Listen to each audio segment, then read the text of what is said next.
बिस्मिल्लाहिर्रहमानिर्रहीम। अस्सलाम वालेकुम व्यूअर्स, उम्मीद करती हूँ सब खैरियत से होंगे। आपको अपने चैनल में सीना में वेलकम करती हूँ। तो क्लास हम लोगों का class 10 math syntax book board chapter number 18 variation continue है, जिसकी आज हम एक्सरसाइज 18.4 का क्वेश्चन नंबर 2 का सेकंड पार्ट स्टार्ट करने जा रहे हैं। तो देखते हैं second part of question number 2। जी, तो क्वेश्चन नंबर 2 का सेकंड पार्ट देख लेते हैं। यहाँ पर अगेन हम अपना वही थ्योरम अप्लाई करेंगे, कंपोनेंटो एंड डिविडेंडो। तो लिख लेते हैं अप्लाई कंपोनेंटो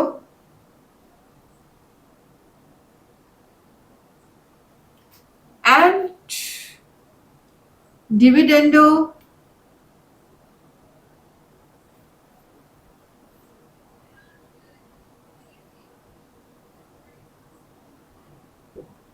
थ्योरम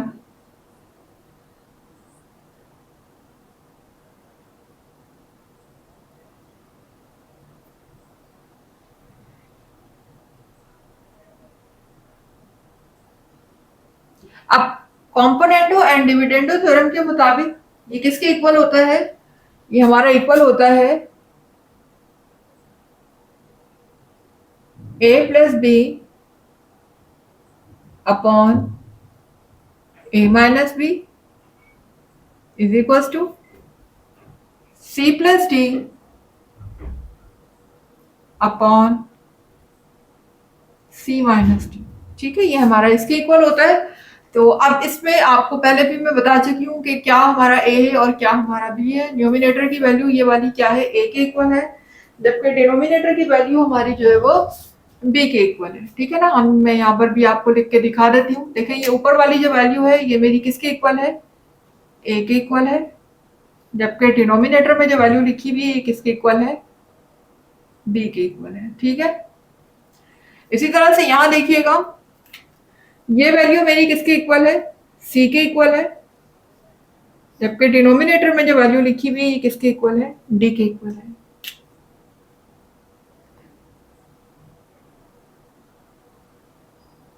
ये देख लीजिए। तो ये रेड पेन से लिखने का मकसद सिर्फ आपको ये बताना है कि हमें a की प्लेस में कौन सी वैल्यू पुट करनी है और b की प्लेस में कौन सी वैल्यू पुट करनी है। ठीक है, तो अब देख सकते हैं आप, according to the componendo and dividendo के मुताबिक हमारा थ्योरम हमें क्या कहता है कि पहले a की वैल्यू लिखी जाए प्लस फिर b की वैल्यू लिखी जाए। तो हम न्यूमिनेटर में पहले a का मतलब ये पूरी वैल्यू आ जाएगी। ठीक है, तो a की प्लेस में मैं ये पूरा न्यूमिनेटर लिख देती हूँ। तो देख लीजिए, a plus b plus c plus d, ये मेरा क्या आ गया, a आ गया। अब कौन सा साइन है, प्लस का, तो मैं यहाँ पर प्लस का साइन लगा लेती हूँ और प्लस के बाद मेरा लिखा हुआ है b। b का मतलब है ये पूरी नीचे वाली वैल्यू, चूंकि ये किसके इक्वल है, b के इक्वल है, तो मैं ये पूरी नीचे वाली वैल्यू लिख देती हूँ जो कि इक्वल है a plus b minus c minus d upon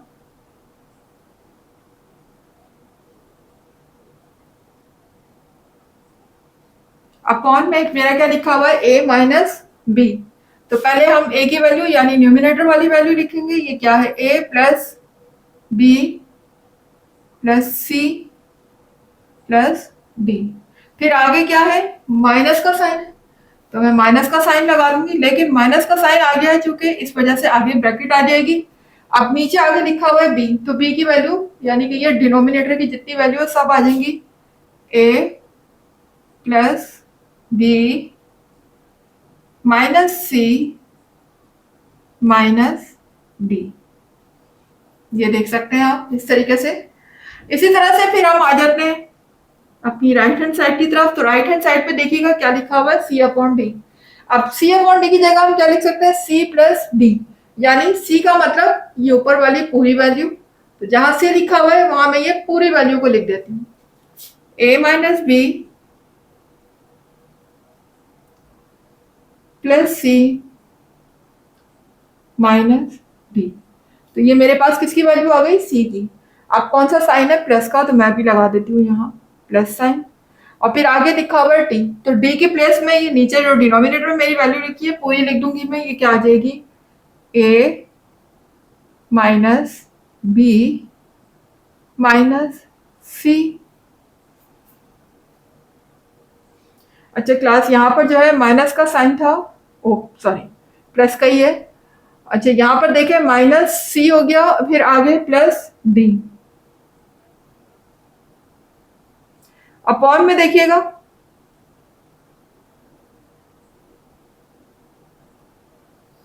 upon में मेरा पहले लिखा हुआ है सी, तो हम पहले सी की वैल्यू कॉपी कर लेते हैं, जो कि कुछ इस तरह है, ए minus B plus C minus D. ये तो हो गई सी, और फिर आगे क्या साइन है? माइनस का साइन है, और माइनस साइन के बाद मैं लगा दूंगी ब्रैकेट।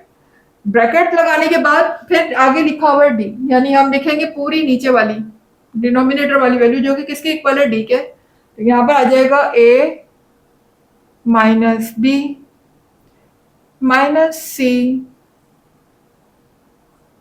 Plus D.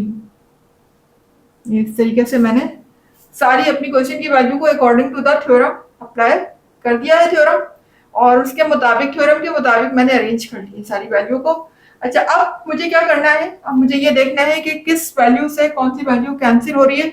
तो आप देख सकते हैं यहाँ पर जो हमारा सी है ये प्लस का है, ये माइनस का है, तो ये कैंसिल हो जाएंगे। इसी तरह से डी देखें, ये डी प्लस का है, ये डी माइनस का है, कैंसिल हो जाएगा। जबकि ये ए प्लस का है, ये भी प्लस का है, ये दोनों ऐड हो जाएंगे, तो क्या हो जाएगा? 2a। ये बी प्लस का है, ये भी प्लस का है, ये दोनों प्लस हो जाएंगे, तो हो जाएगा 2b। कितने बी हो गए? 2b हो गए ना, 1 प्लस 1 1b, तो टोटल 2b हो गए। अब डिनोमिनेटर में आ जाते हैं, तो डिनोमिनेटर में क्लास हम लोगों को पहले माइनस साइन मल्टीप्लाई करना है अंदर ब्रैकेट से, उसके बाद इसको हम सिंप्लीफाई करते हैं। तो देख लीजिए, a plus B plus C plus d, minus plus minus हो जाएगा, माइनस ए minus plus minus b minus minus plus, फिर माइनस माइनस प्लस। देख सकते हैं कि अंदर माइनस साइन सब साइनों से क्या हो गया? मल्टीप्लाई हो गया। ये देख सकते हैं minus plus minus minus plus minus minus minus plus और माइनस माइनस प्लस। सेम इसी तरह यहाँ देखिएगा। अब यहाँ पर ये बी जो जो यहाँ पर सी है, ये प्लस का है, ये माइनस का है, कैंसिल हो जाएंगे, ये सी से सी कैंसिल हो गया। इसी तरह ये डी माइनस का है और वो प्लस का है, कैंसिल हो गया। अब यहाँ देखिए मेरे पास क्या बचा? ये ए प्लस का है, ये ए प्लस का है, तो ये दोनों ए क्या हो जाएंगे? ऐड हो जाएंगे, तो ये हो जाएगा 2a। और ये भी दोनों क्या है? माइनस के हैं, ये भी ऐड होंगे, लेकिन साइन माइनस की रहेगी, तो ये हो जाएगा 2b अपॉन, नीचे आप माइनस साइन को मल्टीप्लाई कर देते हैं, तो नीचे आ जाएगा a minus B plus C minus D, minus plus minus A minus minus plus D हो जाएगा, फिर माइनस माइनस प्लस सी हो जाएगा, फिर माइनस प्लस माइनस डी हो जाएगा। अब डिनोमिनेटर में देख लेते हैं कि डिनोमिनेटर में हमारे पास क्या कैंसिल हो रहा है। ठीक है, तो यहाँ पर देखिएगा, ये b प्लस का है और ये b माइनस का है, कैंसिल। फिर यहाँ पर आगे और कुछ कैंसिल हो रहा है, a प्लस का है, a माइनस का है, ये भी कैंसिल हो गए। इसी तरह से यहाँ भी कैंसिल हो सकते हैं, ये a प्लस का है, ये a माइनस का है, कैंसिल हो गए। इसी तरह से b माइनस का है, फिर ये b प्लस का है, ये भी कैंसिल हो गए। अब देखिए मेरे पास ऊपर क्या रह गया? ऊपर मेरे पास है 2a प्लस 2b अपॉन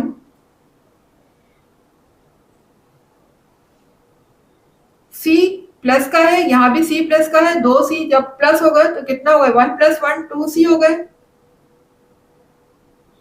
इसी तरह से ये देखिएगा, ये डी और ये डी दोनों प्लस के हैं, दोनों प्लस हो गए तो ये क्या हो गए, 2D हो गए।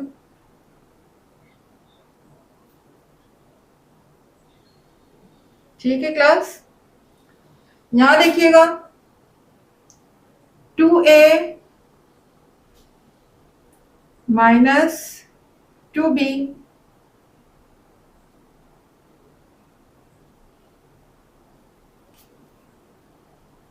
नीचे देखिएगा ये C प्लस का है, ये C प्लस का है, दोनों ऐड होंगे तो ये हो जाएंगे 2C। जबकि ये D माइनस का है, ये D भी माइनस का है, ये भी दोनों प्लस होंगे लेकिन साइन माइनस का रहेगा तो ये हो जाएगा -2D। ठीक है, तो क्लास अब आप देख सकते हैं कि यहाँ पर सबके पास 2 है, यहाँ भी 2 है, यहाँ भी 2 है, यहाँ भी 2 है, यहाँ भी सबके पास 2 है। तो मतलब हम हर एक से क्या कर सकते हैं, 2 कॉमन ले सकते हैं। अगर मैं ऊपर 2 कॉमन लूं तो मेरे पास अंदर क्या बचेगा, A प्लस B।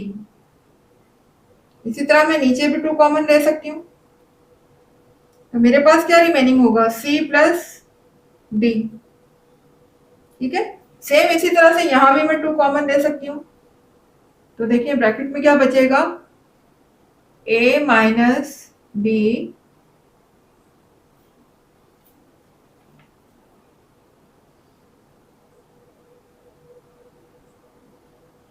अपॉन, यहां भी 2 कॉमन ले लिया तो नीचे मेरे पास क्या रह गया, C माइनस D।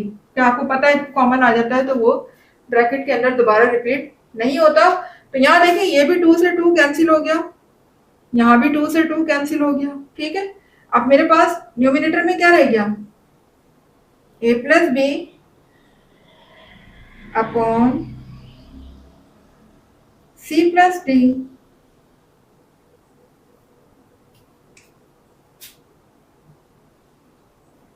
यहां देखिएगा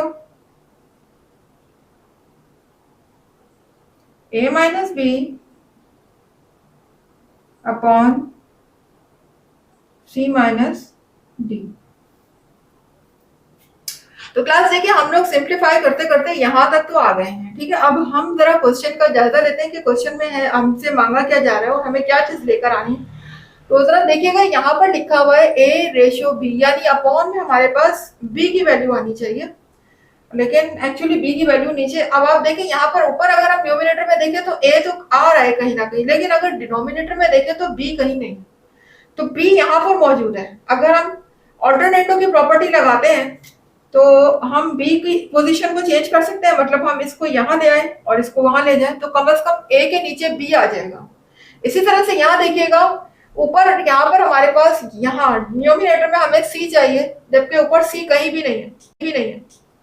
तो जब हम इसकी पोजीशन को चेंज करेंगे तो ऑटोमेटिकली C यहाँ आ जाएगा। तो हमें C न्यूमिनेटर में चाहिए, वो यहाँ आ जाएगा। यहाँ पर डिनोमिनेटर में हमें B चाहिए, B यहाँ आ जाएगा। तो इसके लिए हमें पोजीशन चेंज करनी पड़ेगी, और पोजीशन चेंज करने के लिए हम अपना अप्लाई करेंगे कौन सा थ्योरम, थ्योरम ऑफ ऑल्टरनेटो। ठीक है, जो कि हमारी पोजीशन को चेंज करने के लिए यूज होता है। तो हम अप्लाई कर देते हैं, अप्लाई ऑल्टरनेटो थ्योरम।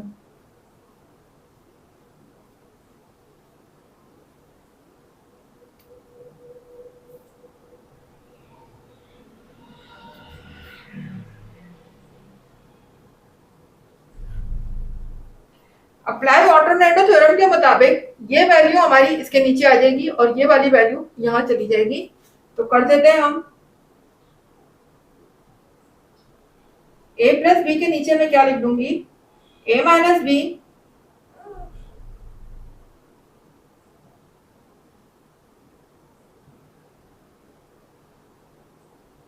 जबकि ये वैल्यू जब इसके ऊपर जाएगी तो ये हो जाएगा C प्लस डी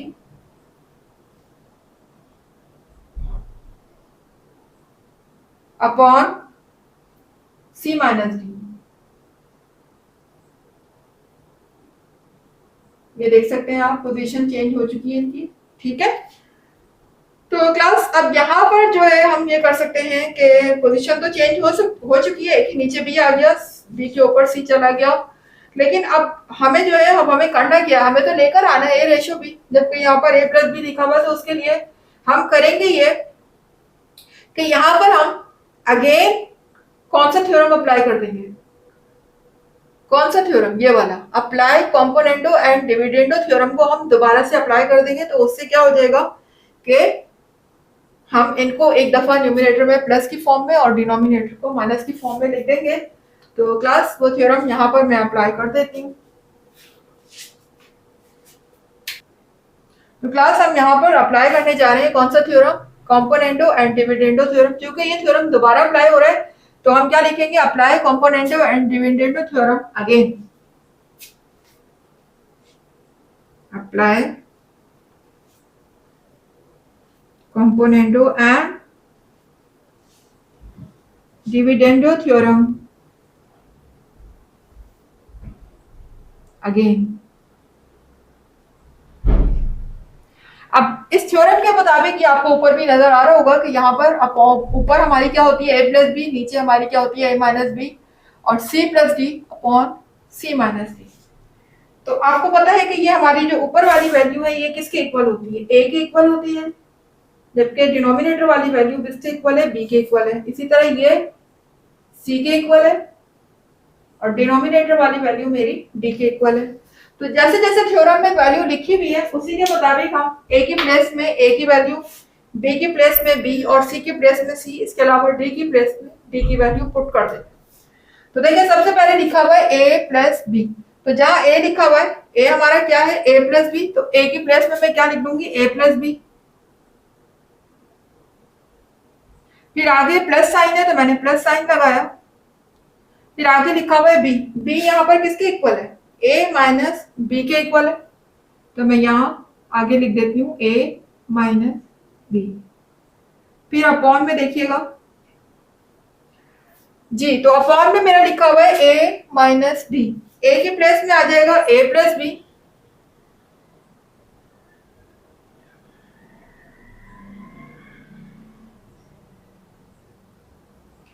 जबकि आगे मेरा लगा हुआ है माइनस, तो हम भी लगा देते हैं यहाँ पर माइनस साइन। और आगे फिर ब्रैकेट लगाने के बाद हम लिखेंगे b। b किसके इक्वल है? a minus B. यहाँ पर हम a माइनस बी लगा देंगे, ठीक है। फिर इक्वल टू के बाद लिखा हुआ है c प्लस डी। तो c की प्लेस में हमारा आ जाएगा c प्लस डी। आगे लिखी हुई वैल्यू प्लस, साइन हमारा प्लस है, और फिर d की वैल्यू लिखनी है। तो d किसके इक्वल है? c माइनस डी के। इसके आगे हम लगा देंगे c माइनस डी। फिर अपॉन नीचे देखिए क्या लिखा हुआ है? c minus D. तो पहले हम c की वैल्यू लिखेंगे जो कि इक्वल है c प्लस डी के। फिर आगे माइनस साइन है तो हम ब्रैकेट लगाएंगे माइनस साइन पे, और नीचे आगे लिखा हुआ है d। तो d की जगह पे आ जाएगा c माइनस डी। तो अब आप देख सकते हैं कि यहाँ पर ये b प्लस का है, ये माइनस का है, ये क्या हो गए? कैंसिल हो गए। इसी तरह से यहाँ पर देख सकते हैं ये d प्लस का है और ये d माइनस का है, कैंसिल हो गए। अब यहाँ देखें a प्लस a कितने कितने a हो गए? 2a हो गए ना। तो यहाँ पर जब a में प्लस होगा तो हो जाएगा 2a। अपॉन में हम माइनस साइन को ब्रैकेट से मल्टीप्लाई कर देते हैं तो ये हो जाएगा a plus B minus a minus minus plus b। इसी तरह यहां देखें ये c प्लस c जब ऐड होगा तो ये हो जाएगा 2c, और अपॉन में मेरा लिखा हुआ है, अच्छा अपॉन में हम माइनस साइन को अंदर मल्टीप्लाई कर देते हैं। तो ये देखें c plus d minus plus minus सी माइनस माइनस प्लस डी। ये इस तरीके से हो गया। अब उसके बाद मुझे क्या करना है? यहां देखिए ये a प्लस का है, ये a माइनस का है, कैंसिल हो गए। इसी तरह ये c प्लस का है और ये c माइनस का है, ये भी क्या हो गए? कैंसिल हो गए, ठीक है। कैंसिल होने के बाद अब मेरा देखिए न्यूमिनेटर में मेरा लिखा हुआ है 2a, जबकि डिनोमिनेटर में मेरी वैल्यू लिखी हुई है ये b प्लस बी। जब आपस में ऐड होंगे तो कितने b हैं? ये 2 है, तो नीचे हो जाएगा 2b। इसी तरह ऊपर मेरा यहाँ पर लिखा हुआ है 2c, और ये देखिए डी प्लस डी जब होगा तो ये हो जाएगा 2d। अब देखें यहाँ पर क्या होगा, 2 से 2 कैंसिल हो गया, यहाँ भी 2 से 2 कैंसिल हो गया, तो अब बचा क्या मेरे पास, a upon B is equal to c upon d। तो आप देख सकते हैं क्लास हमारे कुछ इसी तरह से ही हमें चाहिए था, a के नीचे हमें b की वैल्यू चाहिए थी जो कि हमें मिल गई, c के नीचे मुझे d की वैल्यू चाहिए थी। बस फर्क इतना है कि हमें लाना है रेशियो की फॉर्म में, जबकि हमारा आंसर यहाँ फ्रैक्शन की फॉर्म में आता है, तो हम इसे रेशियो की फॉर्म में कन्वर्ट करके भी लिख सकते हैं, दो बोथ आर राइट। देखिए मैं और करके यहाँ पर इसको इस तरह से लिख सकती हूँ कि a रेशियो b हो जाएगा ये, ठीक है, a ratio b is equal to c ratio b। बस ये देख लीजिए हम बिल्कुल वही फॉर्म लिया है जो हमें रिक्वायर्ड थी, जो हमें प्रूफ करना था, तो हमारा यहाँ पर क्वेश्चन हो गया है प्रूफ। तो क्लास यहाँ पर मेरा क्वेश्चन नंबर 2 हुआ कंप्लीट। उम्मीद है कि आपको सारे कॉन्सेप्ट क्लियर हुए होंगे और आपको समझ में भी आ गया होगा इंशाल्लाह। अगर आपको मेरा टीचिंग स्टाइल पसंद आया और आपकी नॉलेज में इजाफा हुआ तो क्लास में मेरी वीडियो को लाइक कीजिए, चैनल को सब्सक्राइब करके बेल आइकन को हिट कीजिए, ऑल पर क्लिक करेंगे तो हर नई आने वाली वीडियो का नोटिफिकेशन सबसे पहले देखने को मिलेगा।